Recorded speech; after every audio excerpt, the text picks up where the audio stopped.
नमस्कार सम्पूर्ण र विशेष आज हामी यहाँ लवर चुङथुङ डाँडामोड टाइगर क्लबको पक्षबाट यो टिस्टामा जुन यो बाढको यो ठुलो क्षति भएको थियो र यस डुबाउमा चाहिँ यहाँको क्षतिग्रस्त भएको ठाउँमा चाहिँ हाम्रो सम्पूर्ण टाइगर क्लबका युथहरू दाजुभाइहरू सम्पूर्ण यो साथीहरू आज भेला भएर चाहिँ हामीले यहाँनिर घरहरू सोर्ने काम गऱ्यौँ है। र हामी एकदमै खुसी छौँ किनभने हामी युथहरू एकदमर्को भएर टाइगर क्लबको युथहरू चाहिँ आएर यसरी काम गर्नु सक्यौँ र सब साफसफाइ गर्नु सक्यौँ है। र भविष्यमा पनि हामी आएर चाहिँ भोलि दिनमा पनि हामी चाहिँ आएर अझै यो ठाउँहरूमा केही सहयोग गर्ने हामी इच्छा राखेका छौँ।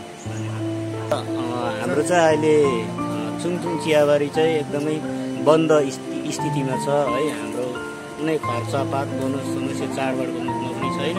तर हाम्रो भन्दा चाहिँ ज्यादा डरलाग्दो क्षति चाहिँ यहाँको भएको छ र यो क्षतिहरू देख्दा चाहिँ हामी एकदमै सहन गर्नै नसकेर हामी आज चुङथुङ है टाइगर क्लबको युथहरू चाहिँ यसरी अगाडि आएर सपोर्ट गरिरहेछौँ सघाइरहेछौँ।